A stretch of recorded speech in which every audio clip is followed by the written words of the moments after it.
Alors, on continue sur les œuvres de Bezou. Le lemme chinois, évidemment. Alors, il y a le lemme chinois classique. On prend un anneau principal, donc pensez Z et K de X, hein, et on prend deux éléments de l'anneau principal qui sont premiers entre eux. Alors, on va avoir un isomorphisme entre le quotient A sur AB et A sur A produit avec A sur B. Voilà, c'est un isomorphisme d'anneau. Ok. Bon, alors cet isomorphisme, ben,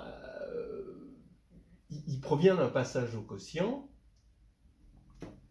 On prend un élément x de A, on envoie sur sa réduction modulo A et réduction modulo B, hein, on crée un couple, et ça passe au quotient de AB. En fait, ça passe au quotient du PPCM de A et B, mais le PPCM de A et B, dans ce cas-là, c'est AB. Je vous rappelle la formule quand même que AB, c'est PGCD de AB fois PPCM de AB. J'en ai pas parlé jusqu'à présent, mais ça provient directement, c'est vrai dans un anneau factoriel, ça provient directement du fait que la P-évaluation en A plus la P-évaluation en B, pour tout P premier, c'est égal au min des P-évaluations plus le max. D'accord ? Ça, c'est assez clair, parce que de toute façon, à permutation près, c'est la même chose. Donc, on a, comme c'est vrai pour tout P premier, ben, on va avoir cette égalité-là. Donc, ce que je dis, c'est que ben, le noyau, comme on est dans un anneau principal, le noyau, il est engendré par un seul élément. Cet élément, c'est forcément le PPCM, parce que comme ça doit aller vers 0 et 0, ben, ça doit être un multiple ici de A et de B, et ça doit être évidemment le plus petit. Et le plus petit, eh ben, comme le PGCD c'est 1, ben, le PPCM c'est AB. Voilà, ça c'est une petite chose assez classique. Maintenant, Bezou intervient où là dans cette histoire? Il intervient quand on veut chercher l'antécédent hein, de CD. Donc je prends C et D deux entiers. C, je le regarde modulo A, D, je le regarde modulo B, et je veux donc concrètement l'antécédent. Alors, cet antécédent, il est très classique qu'il est obtenu, on va dire, par une forme de strabisme, c'est-à-dire qu'on va écrire l'identité de Bezou pour A et B, UA plus VB égale 1, puisqu'ils sont premiers entre eux, et le VB, on va le multiplier par CA, et strabisme, hein, et le UA par CB. Et en fait, on obtient ici un antécédent qui, bah oui, modulo AB est unique puisque c'est un isomorphisme. Alors pourquoi c'est un antécédent? Vous voyez que ça, modulo B, ça fait 0, mais modulo A, ben, VB modulo A, ça fait 1, donc ça fait CA. D'accord? Et ça, ben, modulo A, ça fait 0, et modulo B, ça fait dB. Donc ça fera bien, globalement, CA-dB, hein, vous le vérifiez, et on a l'antécédent, à condition qu'on ait eu EV, évidemment, et ça c'est encore une question d'algorithme d'Euclide. Bien, si on le veut concrètement. On a, vous pourrez regarder dans le chapitre 4 de Carnet de voyage en algébrie, un lemme chinois qui lui est généralisé, qui dit que là maintenant, on n'a plus l'hypothèse A et B premiers entre eux, on garde le même morphisme de l'anneau A vers A quotienté par A et A quotienté par B. Là, cette fois-ci, le passage au quotient par le noyau va être engendré par le PPCM, mais cette fois-ci, le PPCM n'a plus de raison d'être AB, d'accord? Donc on va avoir ici un morphisme de A sur PPCM de A et B, qui va s'envoyer là-dedans, mais il n'y a aucune raison que ce soit surjectif, et ça ne l'est pas en général. Mais son image, vous pouvez voir dans CVA, c'est l'ensemble des couples X bar, Y bar, alors, où X et Y, donc je les relève maintenant dans A, tels que X et Y sont égaux modulo, cette fois-ci, le PGCD. Et pareil, l'identité de Bezou nous donne l'expression explicite de d'un antécédent, mais il faut diviser par le... Ici, c'est comme si on avait divisé par 1, parce qu'ici, il faudrait diviser par le PGCD de A et B. Voilà. Bon, je vous conseille de regarder CVA pour ça, avec des exemples, il y a tout ce qu'il faut. Maintenant, je monte un petit peu d'un degré, et je regarde la stabilité par extension de corps. Donc ici, je suppose que K est un corps, et que L est une extension. C'est-à-dire que K est un sous-corps de L. Vous pouvez imaginer R comme un sous-corps de C. Je prends deux polynômes dans K de X, leur PGCD est égal à D, évidemment dans K de X. Eh bien, il se trouve que le PGCD est encore égal à D dans L de X, ce qui n'était pas au départ complètement évident. Alors, effectivement, pourquoi c'est vrai? Parce que dans K de X, on a une identité de Bezout, bien sûr, avec U et V dans K de X, ce qui veut dire que, comme K de X s'injecte dans L de X, cette identité de Bezout va se répercuter dans L de X, donc on va avoir D qui va, étant donné que D divisé P et Q dans K de X, D continue à diviser P et Q dans L de X, plus l'identité de Bezout, on a vu que ça impliquait que D, c'était le PGCD. Maintenant, peut-être une question de jury, mais bon, question de jury difficile, et même juste une question pour être une question, c'est-à-dire pas forcément pour donner une réponse. Étant donné que cette extension de corps est valable parce qu'on a eu Bezout, est-ce qu'on peut se passer de Bezout? C'est-à-dire, est-ce que c'est encore vrai sur un anneau de polynôme à n indéterminé qui, lui, n'est plus principal, comme on a vu tout à l'heure? Donc, je prends P et Q maintenant là-dedans. Ils ont un PGCD parce qu'on est dans un anneau factoriel. Hein, il y a des théorèmes qui nous assurent que ça, c'est factoriel. Mais est-ce qu'il y a stabilité du PGCD?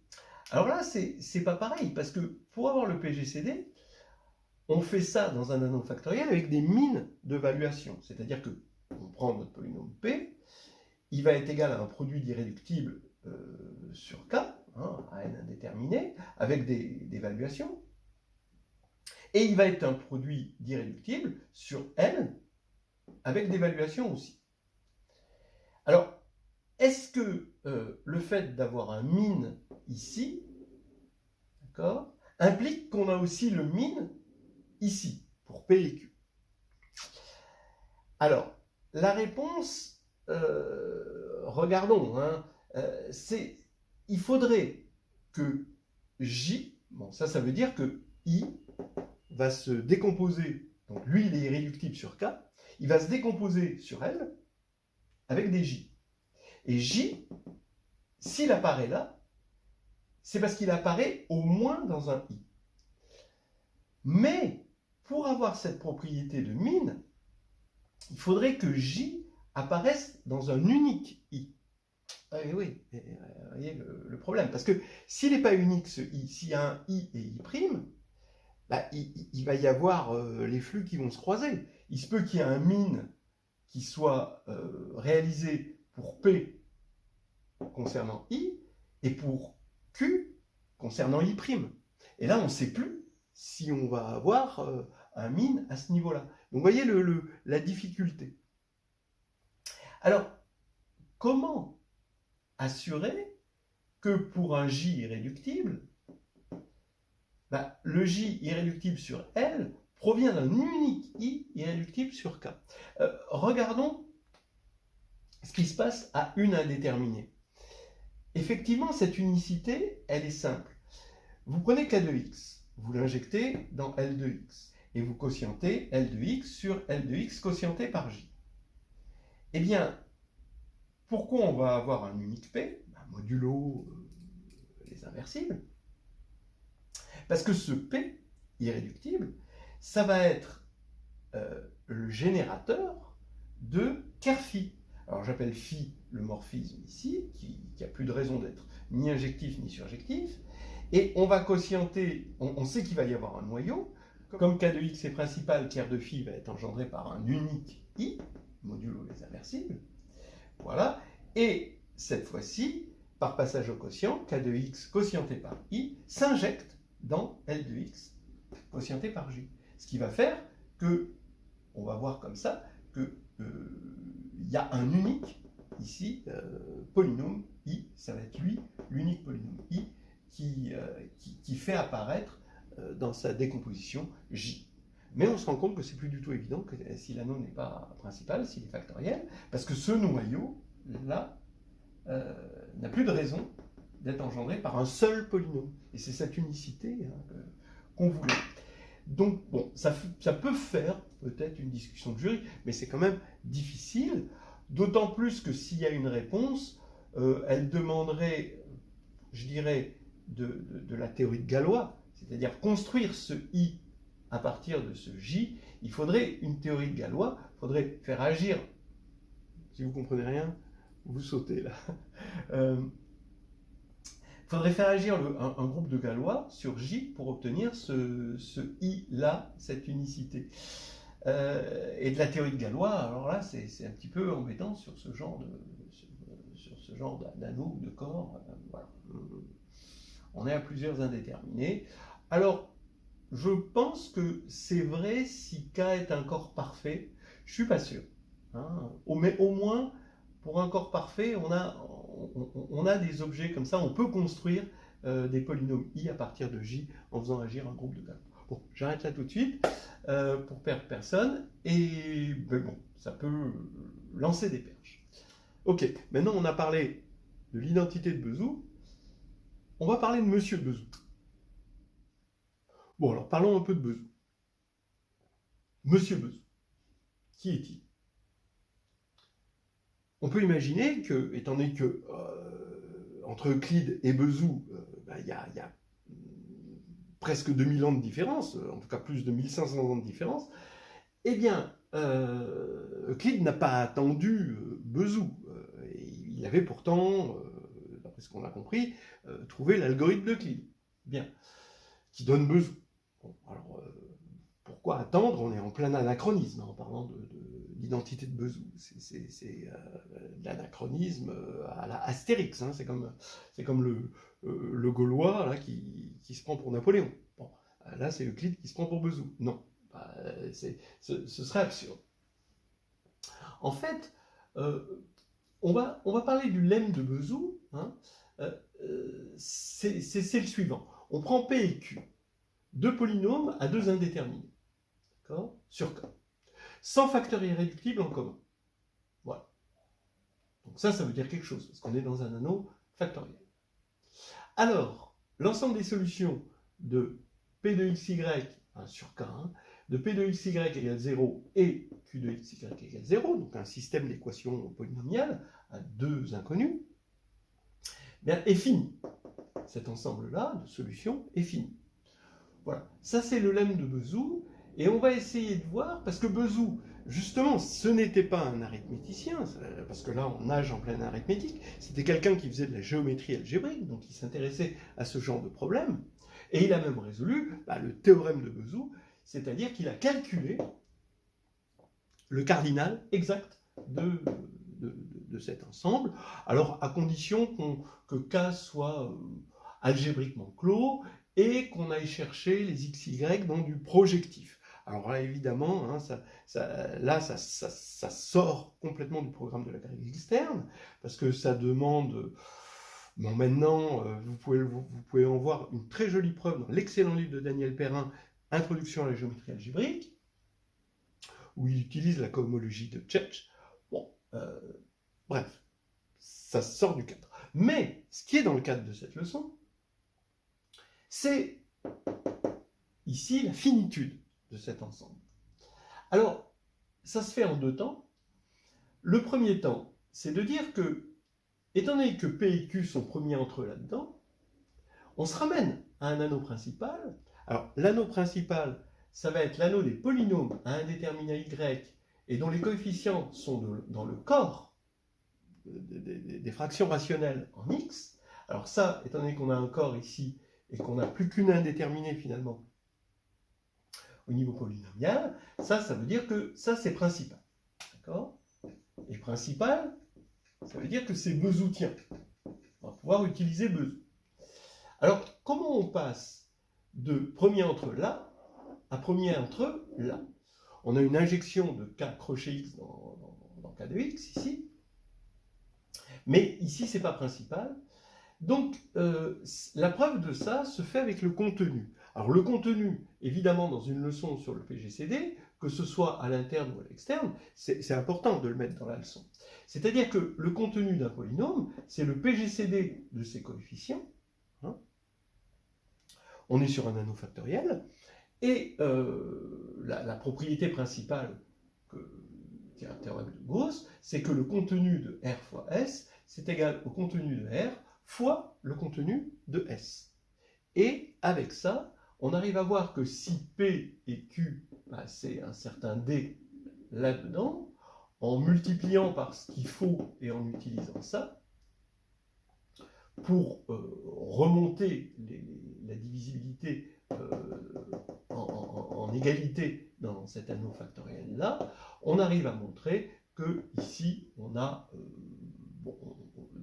le PGCD, c'est forcément 1.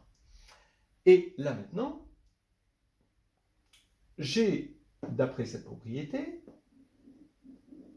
une identité de Bezout là-dedans. C'est-à-dire que U tilde et V tilde vont être dans l'anneau de polynôme sur le corps. Maintenant, ça veut dire que ici, ils vont avoir un dénominateur commun dans le corps des fractions rationnelles, en X. Donc, je peux trouver un D, qui élimine les dénominateurs. Donc, D, cette fois-ci, est donc K crochet X. Et je vais multiplier par D, ici, cette identité. Je vais avoir UP plus VQ égale D, avec U égale D U tilde D, V égale D V tilde D, ici. Et maintenant, les choses sont simples. D'accord, hein, puisque UV, maintenant, que j'ai multiplié par ce qu'il fallait, sont dans l'anneau K crochet XY, bah, si petit x, petit y vérifie P de XY égale Q de XY égale 0, bah, là, je peux évaluer ce que je ne pouvais pas faire ici, je peux évaluer en XY et dire, bah, puisque ici ça fait 0 et ici ça fait 0, ça veut dire que D de x égale 0. Mais là, des x tels que D de x égale 0, on sait qu'il y en a un nombre fini, c'est-à-dire plus petit ou égal au degré de 2. Et bah, pareil pour y, hein, je fais pareil avec y, en inversant les rôles. Donc ça me fait un nombre fini de x possible, un nombre fini de y possible, donc cet ensemble-là, il est fini.